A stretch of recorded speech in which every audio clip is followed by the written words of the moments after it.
You're listening to the Faith and Other Oddities podcast, brought to you by the Raven Creek Social Club, where we talk about faith and other oddities. For questions, comments, or to be part of the conversation, join us on Facebook, Twitter, and Instagram, where you can find us at Raven Creek SC. Now for your hosts, Emily Dixon and Nathan Underwood. Well, hey everyone, welcome back to Faith and Other Oddities. We're back in the studio. We're recording on Black Friday today. Yay! So, yeah, Better than the alternative. yeah. We I think we did this a couple of years ago. Same difference in our timeline. We So we're basically like children. If it's yesterday, it could be yesterday or within the last decade. Yeah, the other day is any time within the last week or prior. Yeah, but hey, we aren't shopping today, and that's all that counts. So we'll spare our listeners the rant that we went on last time. That's true. Yeah. Yeah. Check out our first episode after Thanksgiving. I think.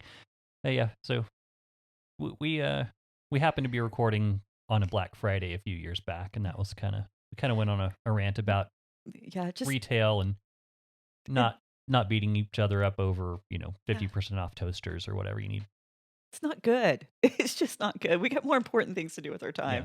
Yeah. And no one needs a toaster for Christmas. Right. If someone needs a toaster, just buy them a toaster. My philosophy is if it plugs in, it's not a gift. I mean, that's just my general rule. That's an appliance, and appliances should not be gifts unless it's specifically asked for. Specifically requested, yeah. Yeah, and then otherwise you need to, something's personal with some thought in it. And so, anyway, shoes. Books. I like books. Definitely like books. But that's not why everyone's here. I wear a size 7.5. Yeah, no, okay, never mind.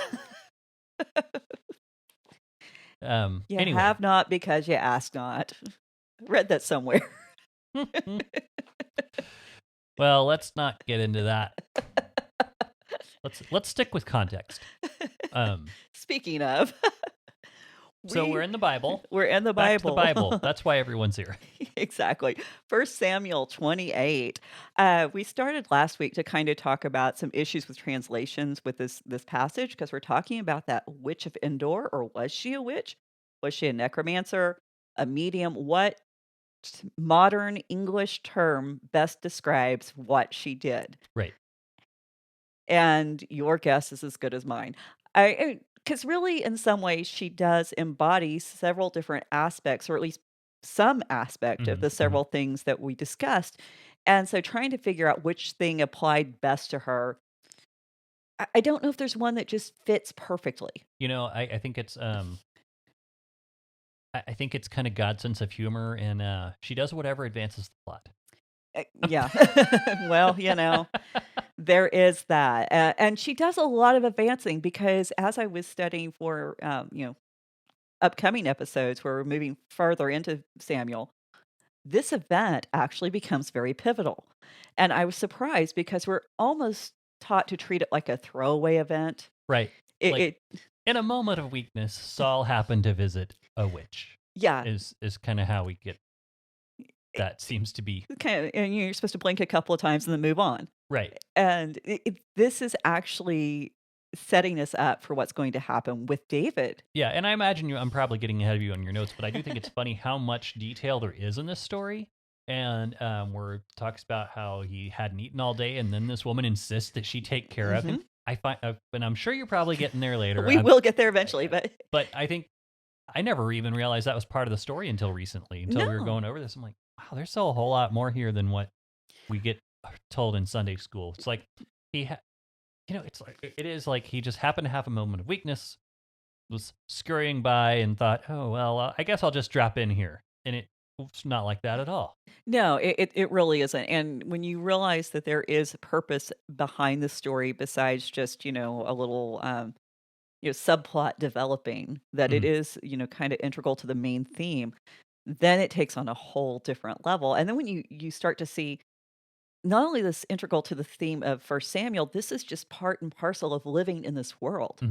And that's that's part of what you brought up there, where she takes care of him afterwards. It really demonstrates how this is just part of that culture. Hmm. And so there's not a lot of explanation, which causes our problems with the translations.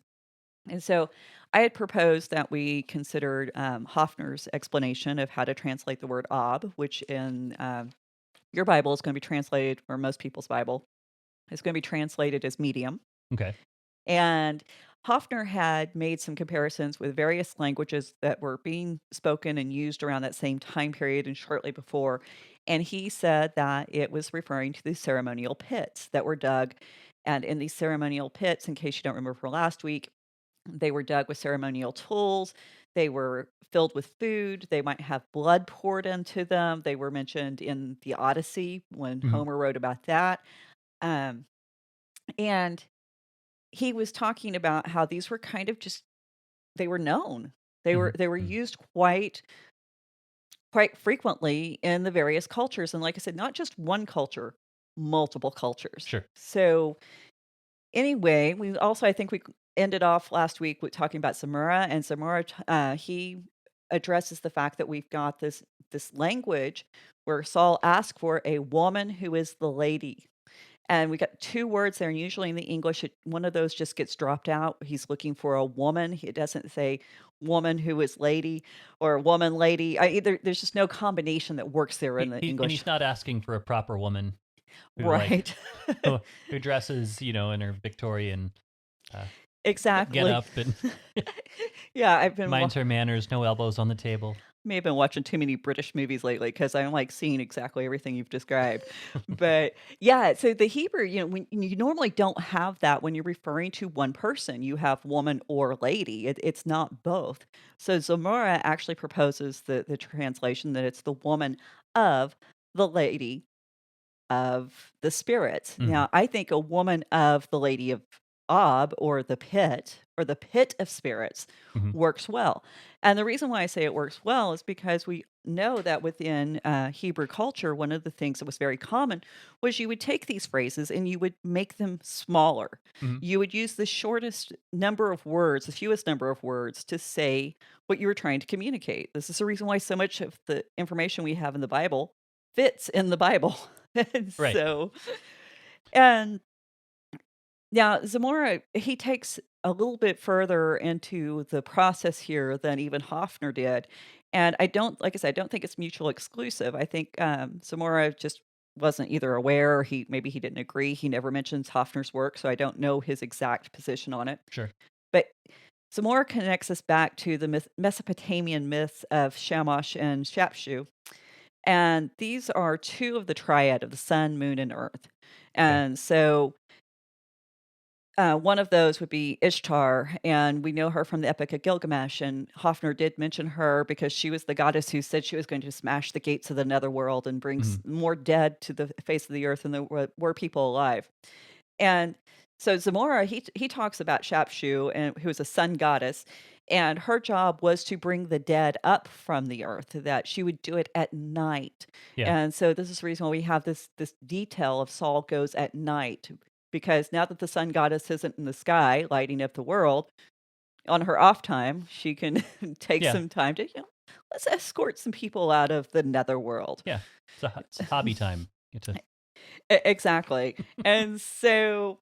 Um, if the pits were being used to bring up the dead and they were guarded by women, it would be very normal because women were often connected with goddess worship. Right. Uh, you Right. know, goddess worship often included that aspect of fertility. Yeah. And so we'd find a lot of fertility little statues, even when the Israelite women. And so the idea that there would be a woman directly working for doing the bidding of a goddess wouldn't really be out of character or outside the normal practices of the time. Right. So I kind of lead towards Hoffner explanation because it fits with everything Zamora says. It doesn't contradict anything Zamora says. Sure. It fits historically. It fits culturally. And kind of builds on where Zamora left off. Yeah, and that's it. And that's the thing. I mean, a lot of times when people approach biblical passages, they can offer varying explanations. And a lot of times we won't have a full explanation because they haven't studied different aspects of the Mm-hmm. cultures or the history. I don't think we're going to find one scholar. There's not one scholar who knows everything. Are you sure? I'm trying to become that person. I think it's going to require a few more decades than I have on my No, timestamp.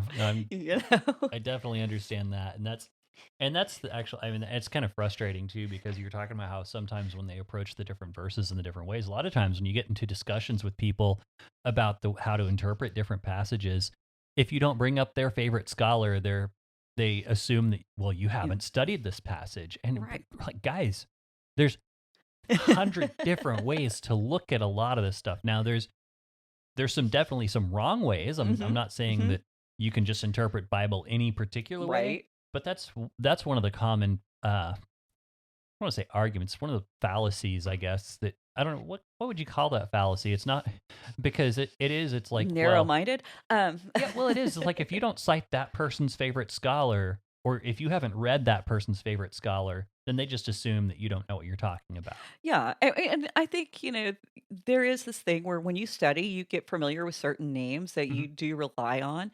But if you think you know everybody who's doing all the work out there, then I got news for you. You don't. I Right. don't. Right. One of the things that I try to do when I'm researching, and this is just how I handle it, is I look to see where have they studied, where have they worked, Mhm. is there who are they citing as their sources? I know I mentioned Josh, I think, in the last episode, but he and I were talking again on the Facebook.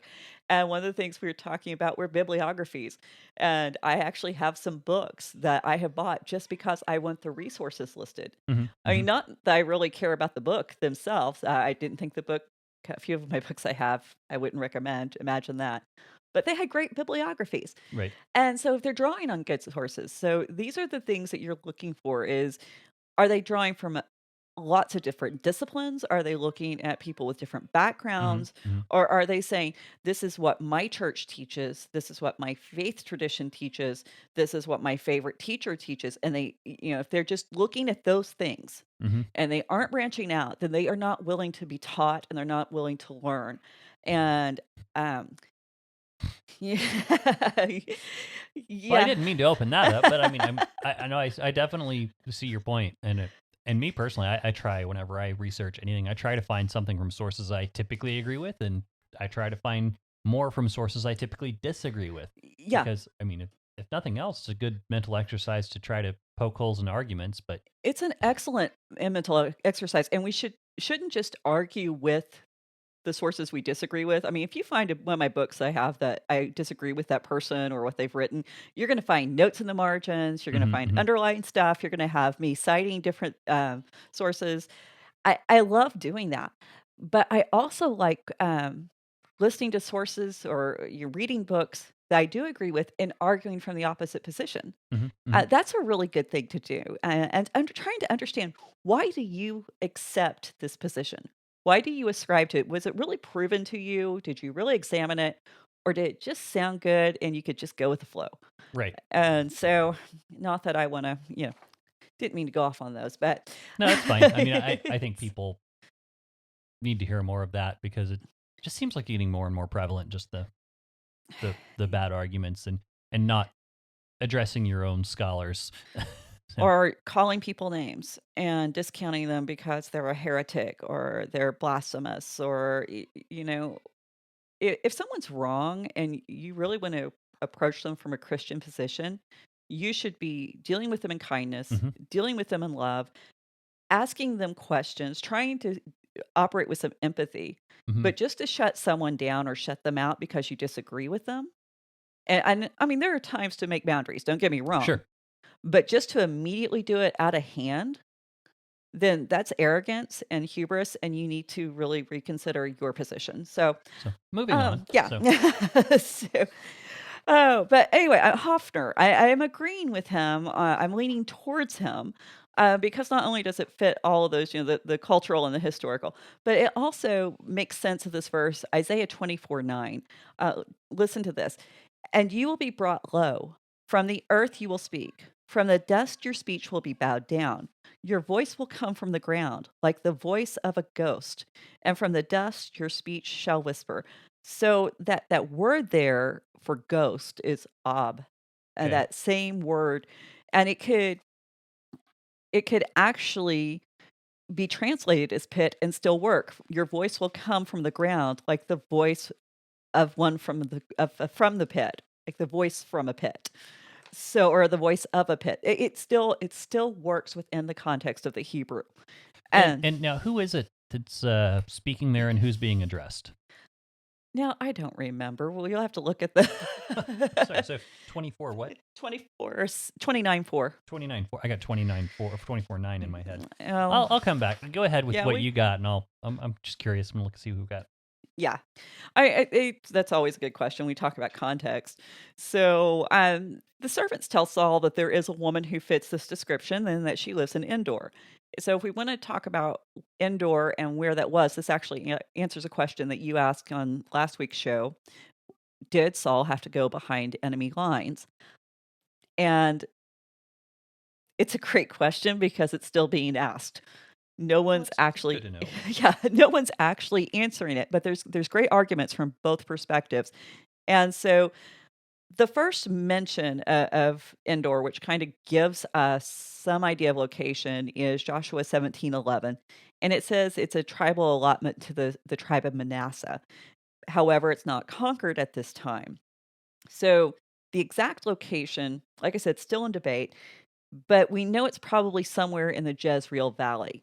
If it's on the northern part of the Jezreel Valley, then this is why Saul had to go into disguise. Okay, He he's ha- talking to Jerusalem there. oh, okay. So- So um, he would have to slip behind enemy lines, behind the Philistines, to be able to get to her to begin with. So that's one explanation for disguise. Yeah, that's one explanation. Not just that the king didn't want to be seen, but he actually had to get past the enemy. So maybe, possibly, it's conceivable. Another claim is that it's on the southern part of the Jezreel Valley. Okay. So this would explain why the woman was afraid of being identified. Yeah. Because it would still be under Saul's authority, and he had run all the necromancers and mediums out of the land. Mhm. So if Saul catches her, he could have her killed. Yeah, well, I mean, it would make sense if she is in Israelite territory. If Saul's banned all this, that he shows up, or someone is on the lookout, going, "Hey, here comes the king! Hide the stuff." You know? Right? Like,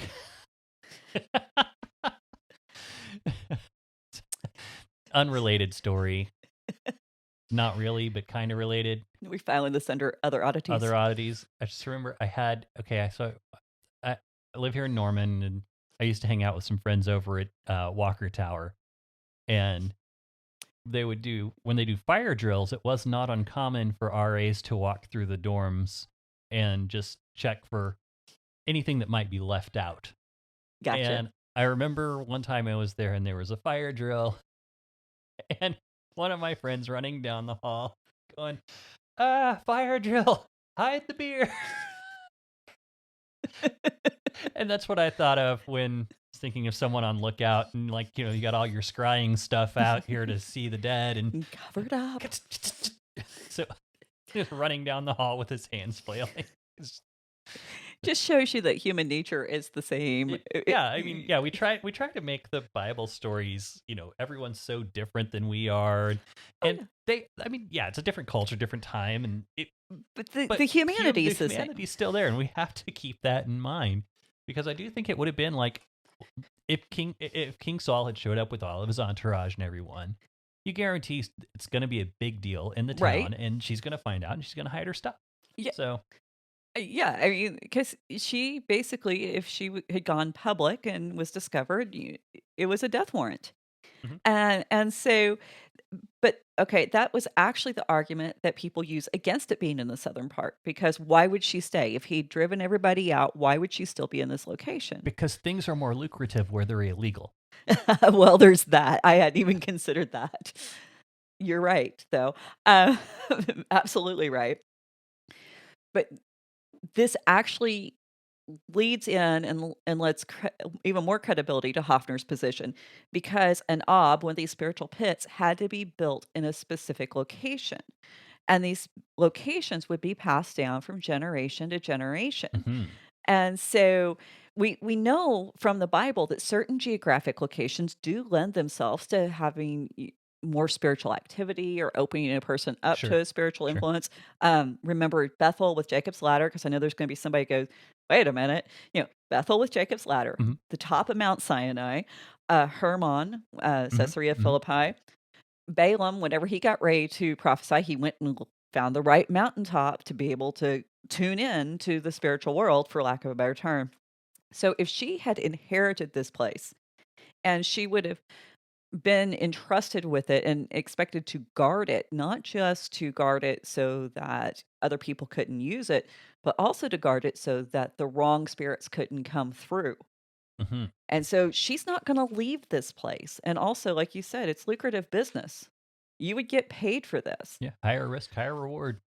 Exactly. And so by the time you factor all of this in, I really think that Hoffner provides an excellent argument for this being a pit. And we're going to even see more as we go forward. So we're in verse 8. The opening says, So Saul disguised himself and put on other garments, and he went, he and the 2 men with him. Clothes are always important in the book of Samuel. Always, always, always. When a king removes his kingly garb, he's basically putting off the kingship itself. Mhm. And we talked about this when Saul had tried to give his armor to David, when Jonathan gave his clothing to David. So in the book of Samuel, clothes play a significant role because they tell us the attitude that someone has towards their position in life and how they're going about meeting it. Um, the book of Chronicles sees this as this event as the final straw. Actually, this the only reason why Saul lost his kingship. It's the only reason the Chronicles cites. Hmm. Yeah, Because and it seems like there's a lot more when you read these. yeah. Well, that's the thing. I mean, when you look at the book of Samuel, I mean, you've got all of Saul's, mishaps with the Amalekites. You've got Saul's mishaps with Jonathan, the sacrifice that he gave when he shouldn't have. But whenever, like I said, when you get to Chronicles, now it's just gonna go back to this incident with this woman at Endor. And I think one of the reasons is because it's him very willingly putting off his kingship. He takes off the clothes, he makes the journey, he does something so completely forbidden by the Torah Right. and in direct rebellion. But if you've been following the whole narrative, you can trace this right back to his rebellion with the sheep and which Yeah. people did he take out there? The It was Amalekites. The Amalekites, yes. Yeah. Thank you. I was like, when he went and killed, there was the king and the people and the sheep and the bleeding and the Samuel and all that. Everything else but that name. Yeah. But and the thing is, he tried to explain that, and it seems like on some levels his explanations, they actually kind of worked, because if you read the rabbinic commentary about Saul's reign, they're always attempting to soften it. They're trying to make him look better. Mhm. It really wasn't that bad what he did. So it seems like there's some element within the society that said it's okay. This is the one incident that they cannot justify, because there Fair enough, is yeah. absolutely no justification for it.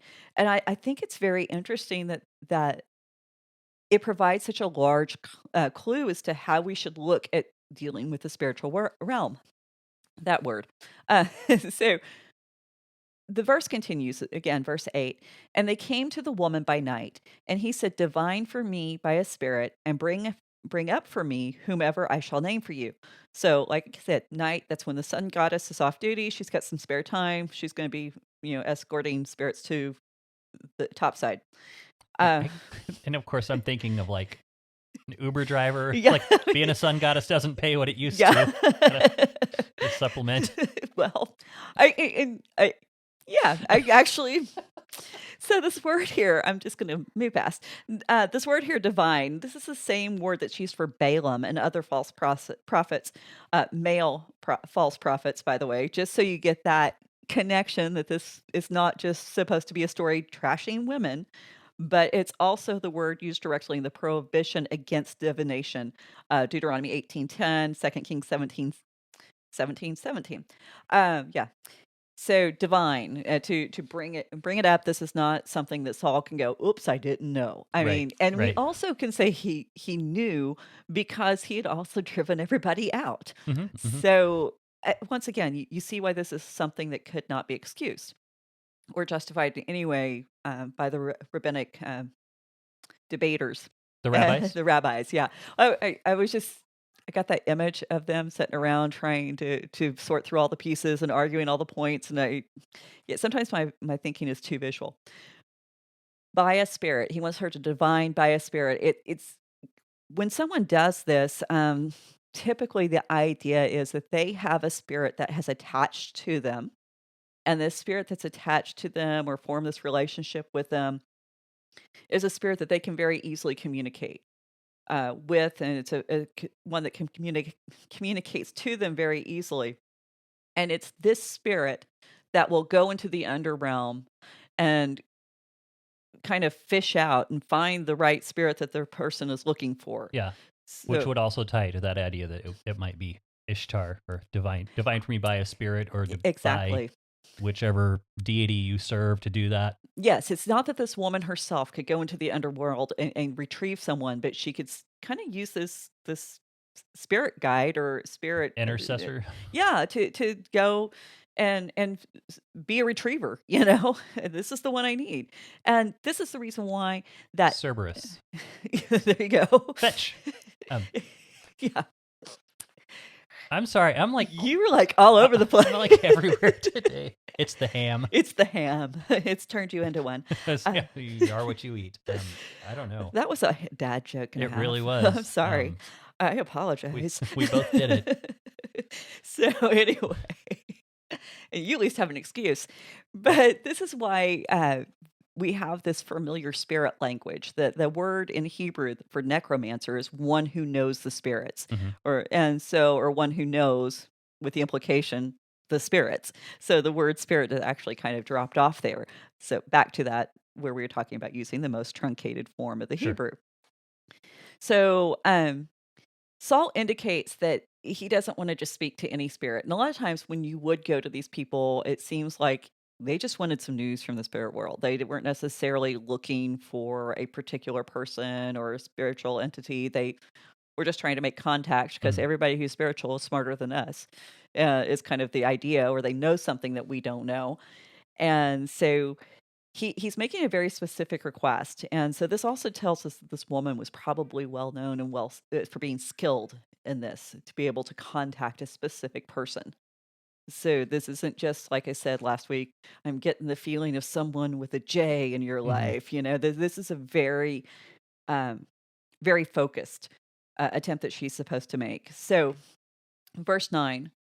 The woman said to him, "Surely you know what Saul has done, how he has cut off the mediums and necromancers from the land. Why then are you laying this trap for my life to bring about my death?"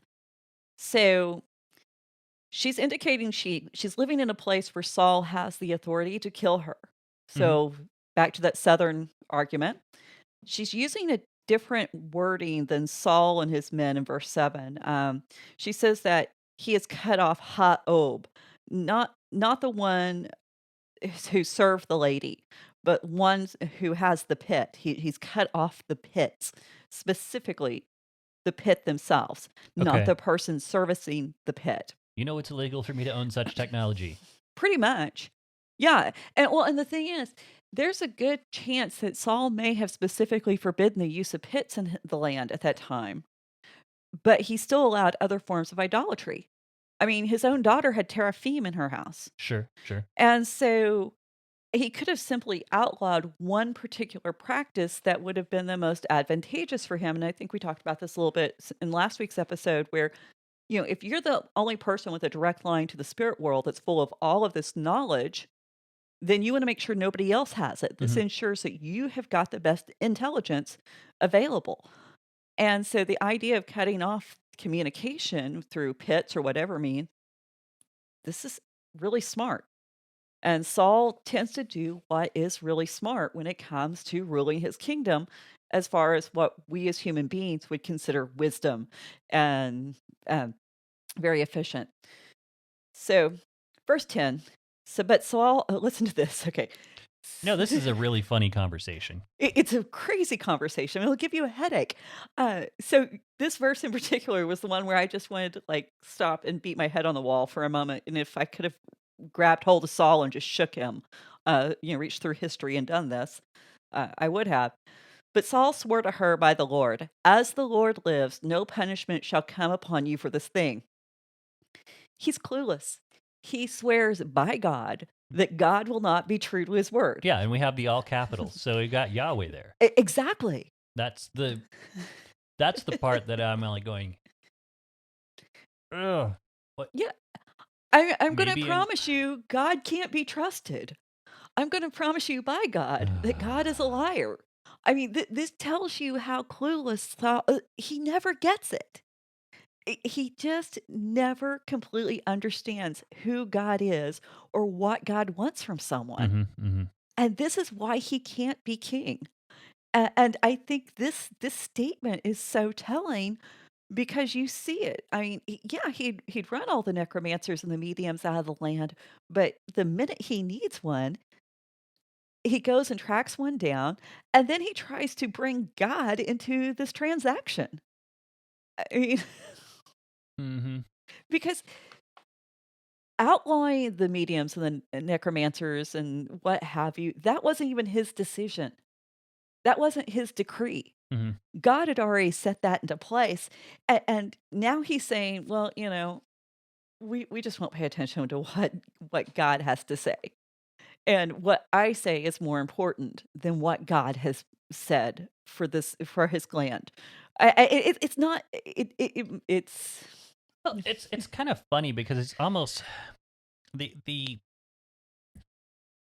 because I didn't quite read it the same way you did, of saying that, of him like implicating that God is a liar, but it's almost got this attitude of like, come on, you don't really believe all the religious Right. zealotry or something like that. Mhm. Very, very interesting whenever you think of it that way. There was an example I'm like, I have it in my head, but I can't think of the exact thing. And you're probably done with my examples anyway. Yeah, I don't care. Hey, bring it up. Makes my notes go further. It's been a little chatty this episode. Yeah, go ahead. No, I can't think of it. So you continue. Oh, Sorry. okay. That's what I was trying to say. All right. Well, fine. No, it's just it's typical Saul, but I mean, it's just put on such display here because I mean, he's overstepping, he's forgetting his place, and he's thinking that he can do whatever he wants to do because he is the king. He keeps forgetting that the only reason why he's a king is because God's decreed it. Therefore, he should be the one who takes God's words most seriously. Well, and could it also be one of those things like, yeah, whatever is this what you're saying? Like, I'm the king, so whatever I say is basically whatever Yahweh says. Mhm. Is he kind of taking that attitude? I think he does. I think he never understands that he doesn't get to dictate to God how God should enact his law. That God has made certain decrees, and because God's made these decrees, and Saul doesn't seem to understand why God made these decrees, he doesn't get the right to reinterpret them. Right. And I do think that's one of the big things we see with David. David understands why the decrees are in place. He seems to get the heart behind them. So when he reinterprets in a correct way. Sure. And Saul never gets there. Now, the other fun thing about this, as God lives, that's how he starts his oath right here. Mhm. While he's trying to connect to the dead. I mean, the irony is just, it's so surface level and in your face, and it just shows you how clueless Saul is all around. He just doesn't even begin to understand what he's doing. Right. There is kind of there's kind of an aspect to that though, where it is kind of like he does understand what he's saying, because if it is he's trying to connect with Samuel, he knows that Samuel's alive somewhere. Right. Well, this is true. In a certain way. It's kind of like, God's not the God of the dead; he's the God of the living. Mm-hmm. It's very frustrating because it's like he intuitively he intuitively displays that he knows more than he is acting on in the correct way. No, you got okay. So you got my brain like trying to as I'm working through how to contextualize this because there are these people who get truth. They Yeah. understand it completely in their heads. But then there's like this total disconnect. When it comes to putting it into action. Yeah. Yeah. Yeah. And they can have all the right answers for Oh. everybody else. Like I know I should probably eat a little better. I can tell you, very much about how food's metabolized, what all it takes, just, and not to, down on myself. I know that I tend to, I was just glad you didn't tell a story on me. that's a tendency. I like my food. You know that as well as anybody who's listened anybody to who's 2 listened episodes. to the podcast. Like the thing, what does Nathan talk about? He talks about the Bible and food and music. Yep. If it's anything other than that, maybe a movie here and there, but that's about Occasionally. it. But yeah, it's like there are certain things that I eat and I go, well, I know this is not great for me, and I try to do that in moderation. But it's at the same time, it's totally disconnected. Actually At this moment, I'm hungry, but Well, and Saul had such great experiences. I mean, this is the same guy who is prophesied both in very positive, joyous, celebratory moments when he was first anointed, Mhm. and then whenever he's, as the ESV put it, ranting or prophesying in his house. And so then, of course, then we've also got the prophecy before Samuel when he's laid out naked. He has had some of the most intimate, radical encounters with the supernatural world of any human being. Yeah. I mean, I think we forget that about him, and we tend to see him as the angry guy who threw a spear at David, or we see him as the king who visits the witch, but we don't really see him as the guy who had this kind of contact with God himself. Mhm. And that puts a whole different spin on how you view his story. Yeah. Because he's not just some hapless victim. He's a guy with intimate knowledge. Oh, So it blows my mind when I try to put it all together. Because I can look at an individual story and go, yeah, he's being an idiot. Mhm. But when I put it all together, now there's somebody that I'm almost shocked that he had the audacity to do some of the things that he did. Mhm. So anyway, moving on, verse 11, the woman says, "Whom shall I bring up for you?" And he said, "Bring up Samuel for me." So I have like so many questions. And because this next verse, I mean, how does she know who Samuel was? I'm sure Samuel wasn't the only Samuel. And did she begin to connect it with Saul? Was the name what set it off? Did Saul believe that this woman had any authority over one of God's prophets, even when he was dead? Does she believe that she can have any authority over one of God's prophets who's dead? Where in the world did they come up with this viewpoint that this was okay? Right. That they could? The story gets more and more baffling the longer you think about it. I think if you just read through it real quick, it's kind of like, oh, it's kind of reading something out of a comic book or, watching a TV show and, oh, that's weird. And then you move on. But when you really stop and think about it, now it becomes something that just, what were these people thinking? Right. So, verse 12, when the woman saw Samuel, she cried out with a loud voice, and the woman said to Saul, "Why have you deceived me? You are Saul." Now, okay, so the loud cry, this is where everybody says, not everybody, but a good deal of people say, oh, this shows that she didn't expect anything to happen. She really didn't expect any kind of spiritual manifestation. She was just some kind of charlatan taking people's money. And now that this Samuel has appeared. So now here's an interesting thing. Did Saul say, "Bring me Samuel"? And she was expecting just a Samuel that he knew. And then when she sees, oh, this Samuel. The Samuel. That we called Samuel. We didn't expect this one to show up. Yeah. Well, okay. So I think one of the things that when you read that verse, I think it's very clear that she is scared that it's Saul in front of her, not Samuel. Right. She's not terrified of Saul, of the spirit. I mean, she deals with that every day if we believe this can actually happen. Right. But the flesh and blood king, he can kill her. Mhm. So I think whenever we say, "Oh, well, the loud cry shows that she didn't expect anything," we're dealing with some I interesting. don't think that she didn't expect anything. I think because of course we don't get we get the footnotes. We are the Cliff Right. Notes version of every story. I mean, there's I think it possible it was she didn't expect that Samuel, and that Samuel was like, so what does Saul need? And Right?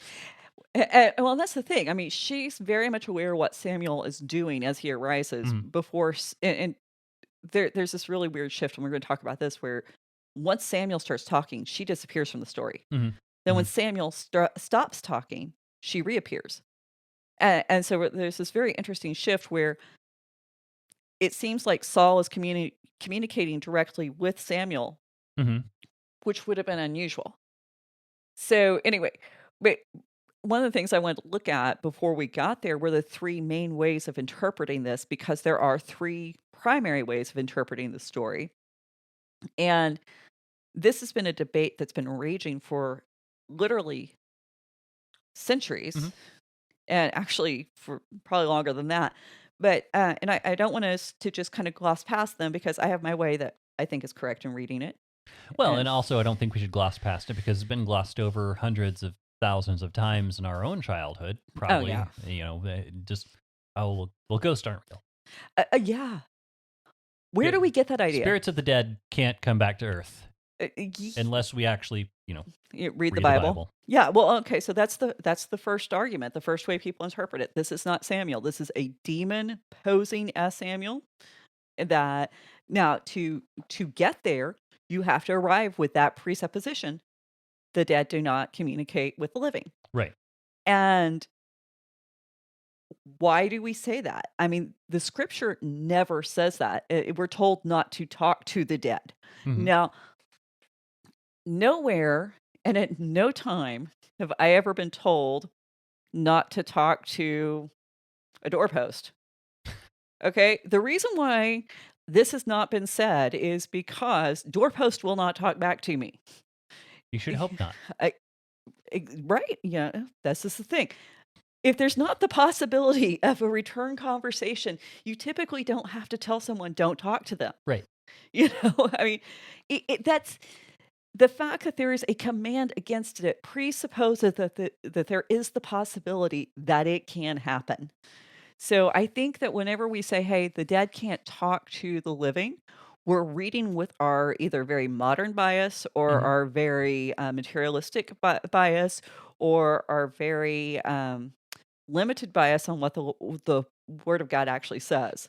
Was it Doug Overmeyer I was listening to who was talking about this idea that corpse-like deadness is a like the idea of non-responsiveness is a very modern idea that we just kind of in ancient times the idea was people are dead, it's a separation, they've gone somewhere else, versus dead in our modern parlance is this is the person and brain activity has ceased.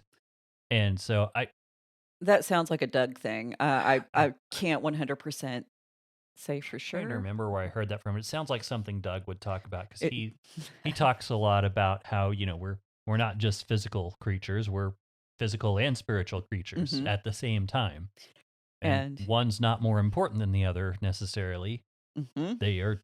It's just how we're made, and so Well, since you brought Doug up, I should mention he's got articles written on this. I actually drew some information from Doug's website because he did a lot of the footwork and saved me a lot of time.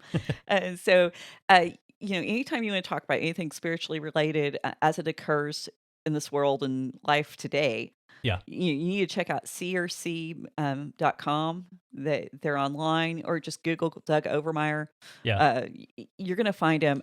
He has probably the best resources out there for Yeah. people who want to ask these sorts of questions, and he's very responsive to questions. So you can always write him and talk to him about stuff, and usually he does respond. And Yeah. And we'll throw his stuff in the show notes too. yeah, so and because this is a question, uh, can the dead speak to the living? Now, I'm going to show some of my cards because I really do. I believe they can. And it's so funny because when I started studying for this, I had like, I don't know, 5 or 6 different groups on Facebook I was in, people talking about this. No connection as far as like To knowing what you were studying. yeah, absolutely. No reference to the book of Samuel. Just, can Christians actually, can they see ghosts? Can they talk to the dead? What do I do about somebody who's come back from the dead and feeling like they're in their house or what have you? Mhm. Um, I do believe this can happen, and a lot of times Christians think, "Oh, well, that's we're taught. Oh, well, those are demons posing as people we love." The Bible doesn't teach that either. Demons are demons, the dead are the dead. Right. There's 2 different things there. So, I'm not gonna go into how to deal with, I mean, because some people have had problems with this and they want help in how to deal with, what do I do with the figure walking through my house or what have you. Go to Doug's website. Doug is the one who is Yeah. very prepared Yeah. for that. So, um, anyway, so that's the first way of translating it, that basically this isn't Samuel. This is a demon. The second way, I started to say verse too, but no, the second way in which to translate this is Samuel, but this is a special exception. Well, if this is a special exception and it's never happened before and it hasn't happened since, why are we told not to do it? Right. I verse 3, sorry, I'm stuck on the verses. The third way is that talking to the dead was just actually part of everyday ancient Near Eastern life. And so it was part of the culture. Which would make sense with ancestor worship. Absolutely. It absolutely does. This ancestor worship, the idea that the ancestors are close enough by that you can still contact them, you can still get information from them. This is not unheard of in the Bible. Right. And as Isaiah talks about this some too. And so we're just going to keep going forward because there's still more and more evidence that this is not a one-time event. Matter of fact, the Septuagint tells us, and this is in First Chronicles 10:13, they add a line that the Masoretic does not have, and it's talking about when this incident recorded in Samuel being retold in Chronicles.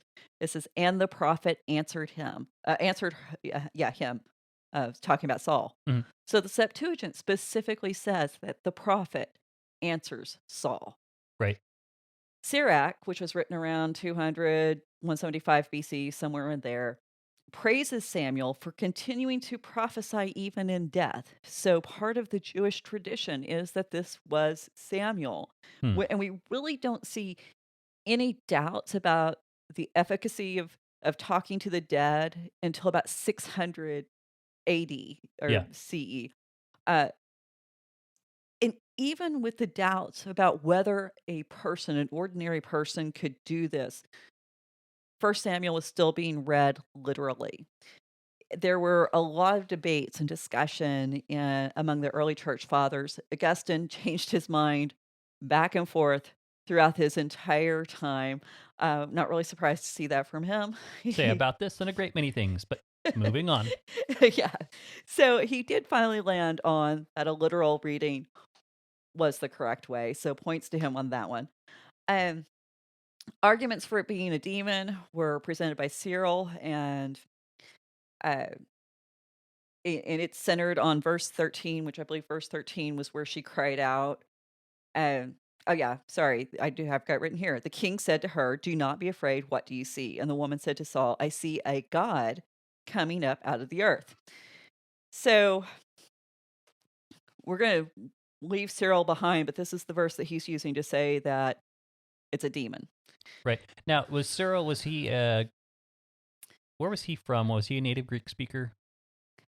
You would ask me that. Well, I'm curious because daemon in Greek was a god. Yeah, It or wasn't a like, guiding spirit. or, Yeah. or a regional territorial god. Mhm. It wasn't the same idea that we have of like, just little annoying critters that fling things off your shelves and Or shake your poltergeist, curtains. yeah. The gremlins and poltergeist. Hmm.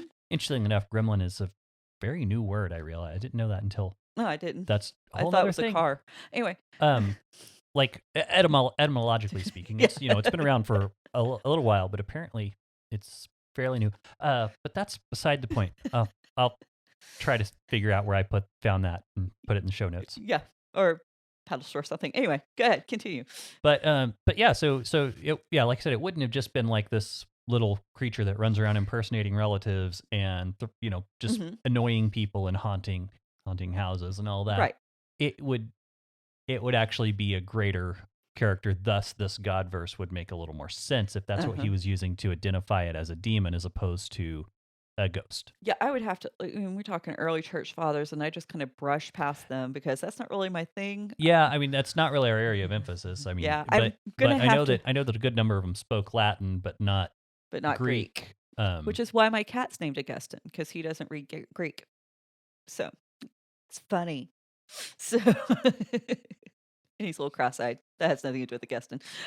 So anyway, but yeah, that would be a good thing to know. I didn't go into it too deep. I think it's good to look at what the early church fathers say because they they're within a few hundred years a lot Yeah, of times. they're a lot closer to the original writers. They're more in the culture. Yeah, and so and I've been listening to another podcast called Lord of the Spirits, and it's two Orthodox priests Mhm. discussing this kind of stuff, and it's really interesting because we recorded our first episode over the Witch of Endor last week. Last time we recorded, I got in my car, listened to their latest podcast on the way home, and they were referencing some of the same stuff we had just recorded the day before, Mhm. or that day. It's always And fun whenever you do that. You're like, yes. it's like I'm not out in left field. But I mean, very interesting because they actually were talking about the Witch of Endor, and I did not expect that. But Cyril did base that on this verse where Saul asks her, says, "What do you see?" Which, okay, we expect that, and but what's not expected is who is he to tell her who to be afraid of and who not to be afraid of. Well, okay. So you mentioned earlier the she seemed more afraid of Saul than Mhm. anything, and to me, I kind of read that as like, she's like pretending to freak out because, oh my gosh, it's Saul. Oh, I've been caught. Ooh. And he's like, drop the act, do your job. Get this done. Well, but I mean, I think if you're going to go for this is not the real thing, this verse makes more sense than her loud cry verse earlier. That, okay, Saul's having to calm her down a little bit. She seems a little distraught. Now, there might be a reason for her to be distraught, and we'll get into that. But the ESV here, this is bless their hearts. They translate it, I see a God coming up out of the earth. So it actually says Elohim Re'iti, which that's the Hebrew. So Elohim, I think everybody, if you listen to us for any point in time, you know that this can be plural or this can be singular based on the context. So if we go to the Septuagint, which the Septuagint is so often necessary with Samuel to understand what's going on because Samuel's a crazy book, it actually has it in the plural in the Greek as gods. Okay. So it's plural. Only the only way we can really tell is context. Now, as far as like cultural context, we have a wholly unfamiliar context, but we need to remember a few things. So if you go back, just a quick little recap. Elohim, like the way Heiser puts it, it's status. It's an address, not status. So right.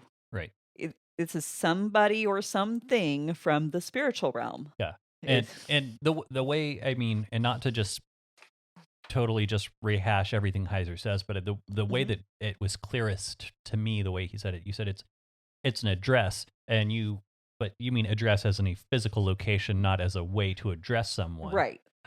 But it's, when he was explaining it, when we think of the English word God God, Mm-hmm. we automatically, if we've been raised in a Christian environment, we think Yahweh. We think of the Right. God of the God of Isaac and Mm-hmm. Mm-hmm. Jacob and all those cats. But when you use the word Elohim, or what we would translate as God or gods, it simply means someone who is now in the realm of the spirits Right. and not in the physical world. That's what it means. Or that's what it can mean. You can Mm-hmm. interpret it that way. So it could be anyone from Yahweh to his angels Mm-hmm. to uh, false gods to demonic spirits to the disembodied dead. Yeah. And Heiser's work is great for that, and you can see so much of where he goes into a lot with Unseen Realm, Mm-hmm. and he breaks down all the different places it's used. We're not just people making this up, and of course he'll tell you in his work he's not making it up. He's basically brought together all the work of a bunch of other Mm-hmm. experts who've come before and said, here's the case. Yeah. And he actually links back to a lot of them on his website. So definitely check that out. Nakedbible.com, is that the website? Yeah. Or drmsh.com. Either one will get you there. Yeah, great resource. And basically everything he does is cited, like, Great footnotes. just ad nauseum. I mean, Yeah, and he's definitely done his footwork. And so whenever we talk about Elohim, trying to figure out which way should it be used, one of the things we do is we look at the verbs around it. Are the verbs, because in the Hebrew your verbs are plural or singular, Mhm. all of them. Mhm. And so in this time we have a verb that is plural. So the noun's plural. So if the verb's plural, the noun it's referring to has to be plural too. So it's she sees gods, plural, coming out of the ground. And so now Gregory of Nyssa actually argued that this makes it more likely that this is a demon imposter, because a demon would be a spiritual being, and so a demon could be an Elohim. And he bases that on Psalms 96:5. If you're reading from an English translation, if you're reading from a Septuagint translation, when I say English, I like an ESV, typical Protestant. If you're reading from the Septuagint, it's going to be 95:5. They have a different numbering on their Psalms. But it's in the ESV is going to say, for all the gods of the peoples are worthless idols. So for all the gods, plural, Elohim, worthless idols. The Septuagint says, for all the gods of the people are demons. So this is where he pulls that. Okay, so if she's calling up gods, he's their gods of the people, so they've got to be demons. Now the Masoretic there just says that all the gods of the people are worthless, so they doesn't have that demons added to it, like the Greek does. Gotcha. So Okay. Now, here we go. Remember back with Hoffner, we talked about how there was these events where multiple demons, the multiple people, the hordes of hell rose up to the surface level of the pits, Mhm. and that it wasn't just one. In the Odyssey, it says that all the spirits of Hades rushed to the pit, and it was only after they drank the sacrificial blood and the honeyed milk that individual spirits could be recognized, and that those spirits could recognize the people in front of them. And so when you look at the verbs in Samuel, where you have those plural verbs and they are plural, it makes the nouns plural, like I was saying earlier. Your context demands that this has to be more than one, but it also fits with the cultural context. So you have the linguistic context and the cultural. The only fly in the ointment is what Saul says. And because in verse 15a, he says, or what is his appearance? I mean, Saul's asking about a single entity. Sure. But is that because he only expects one? Is this something new to Saul? He doesn't understand that there would be multiple. That's a possibility. So you're saying that Saul understood the context and knew that it was just one. I mean, because if it wasn't for him knowing the context, and she said, "I see gods coming up from the ground," at that point, I think Saul should be a little scared. You would think so, right? Instead of replying, well, what does he look like? Yeah, I think Saul may have known enough to go, he's with them. He's somewhere in that crowd. Mhm. And I don't think that this is such a foreign concept to him because talking to the dad was so normal. Right. And that's like I said, that's the only fly in the ointment to the idea that the Elohim should be translated in the plural form. And it's the only way that you can really get that it's a demon, that it would be multiple demons coming up out of the earth, because out of the Odyssey, you're talking about what do these words mean? And Mhm. are we talking about the souls of the dead? Are we talking about demons? But then you've got to bring in the Psalms. Whereas if you just do a straight reading, you've got Samuel, the writer of Samuel, saying Samuel shows up. It fits with the cultural condition where the souls of the dead do come up together. Mhm. But then he also turns this not just into an acceptance or celebration of this event. He actually starts to create a polemic against the powers of this woman to summon the dead. Mhm. But if you don't know the process and you don't know what's been written about it in other cultures and how it's worked out, you don't understand how God is still showing that he's greater. Mhm. And it's such a beautiful in your face moment that gets lost for those of us who don't know the context. And I'm so happy that we're going to be able to get to go into that. But we'll finish up verse 15. And it says, and she said, it's an old man coming up, and an old man is coming up, and he is wrapped in a robe. She recognizes. Well, real quick Uh-huh. though, if Saul's expecting, basically you're saying if Saul is just expecting one and ignores that she says multiple, Hmm. and it's not clarifying what's actually going on, that it is just to refer and be translated singular as in one person, then what you have is you have a very disconnected conversation where they're not even talking to each other. Yeah. They're just right Right. past. Which, So, which, if you want to say, okay, they're coming out from their own respective worldviews, that makes sense. mhm. I mean, because how many times if you or I had that conversation with someone where we just totally talk by each other Mhm. because you don't share the Mhm. worldview, Mhm. which ideally is what should happen, because she should be from a completely different world than Saul. I mean, he's of the covenant community. He's the king of Israel. She is somebody who's supposed to be cast out. Mhm. Obviously, it's not what's happening here, and we're having this event where the two of people who should never ever be in the same room together are in the same room together. Mhm. Mhm. And so I think that's one of the things that we have to ask. Why is Saul able to just go, okay, so there's others, big deal. Tell me about the one guy I'm looking for. Right. Right. And so and she immediately seems to get back on track, and she seems to understand there is this guy. I see him. That's gotta be the one. She distinguishes him from the others that are around. He's an old man. He's wrapped in a robe. Yeah. Yeah. Well, and the thing is, it's not necessarily now we would think, well, it's kind of a given that's going to be an old person. Back then, not so much. Right. Right. You live past 40, you were doing good. Uh, So anyway, that's go ahead with what no, you're saying. I just wanted to I throw hadn't that thought in. about that. But she's shocked. And the reasons why she's shocked is because she didn't do the ritual. She didn't get a chance to even do the ritual. She didn't put anything in the pit. It never says anything about that. Right. Uh, do you think Samuel's going to drink blood poured out in a sacrifice into a pit? Right. He's not even going to touch the honeyed milk.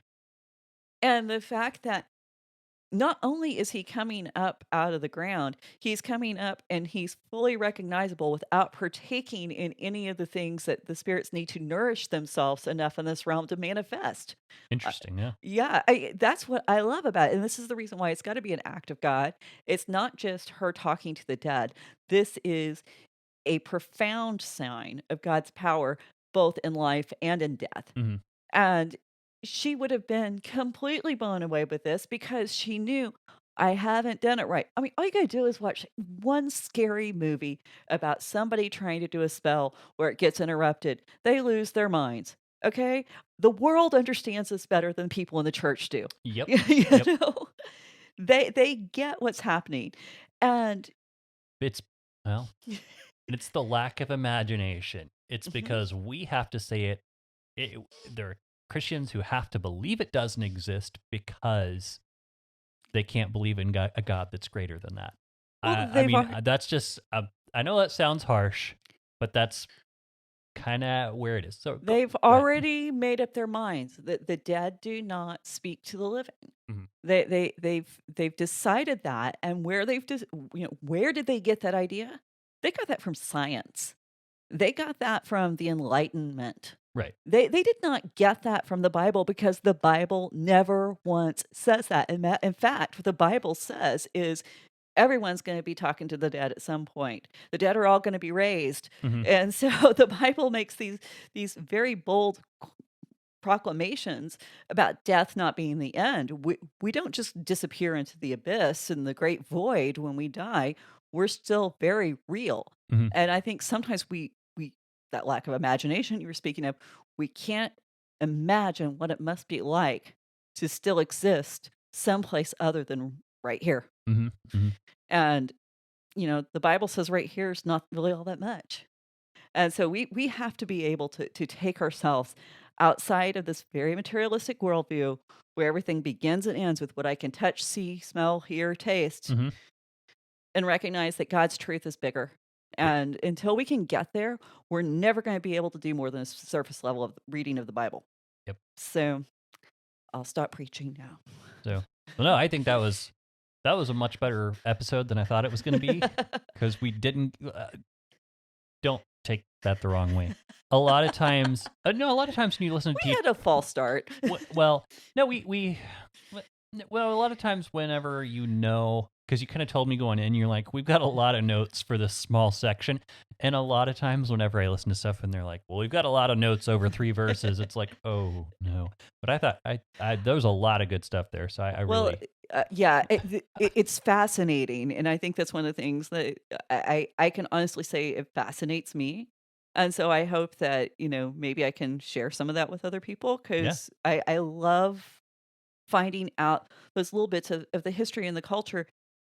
Now it's not, it's still a mystery, but it's a better mystery. yeah, It's yeah, like, I don't know why God made the world and the universe to operate the way he did, but the fact that he's still in control of it, and this witch or this medium, this necromancer of Endor, hmm didn't somehow find a back door into his networking system and hack into he's like, I see what you're trying to do. This is what you want. Very well, have it. right, Now what are you gonna do? I yeah. mean, it's such a dad move, and, you have to love those sort of things. So, anyway, but Awesome. Well, sounds good. Well, hey everyone. Hopefully everyone out there listening really enjoyed it as much as I did. And if you did, let us know. If you didn't, also feel free to let us know. Raven Creek SC on all the social media. RavenCreekSC.com is where you can find basically everything we're affiliated with, whether we want to be anymore or not. No, I'm kidding. I'm kidding. Speaking of which, Oh my gosh. I don't know. I think it's the holidays and just full of yummy food. I'm getting like quippy. that's I don't one know word why. for what you're full of. Uh, so anyway, everyone, join us on the internet, and we'll see you next week. Thanks. Bye. Bye. You've been listening to the Faith and Other Oddities podcast, a Raven Creek Social Club production. Don't forget to follow us on Facebook, Twitter, and Instagram. If you like what you've heard, please write us a review on iTunes or consider supporting us on patreon.com/RavenCreekSC. As always, thank you for listening, and don't forget to join us next week.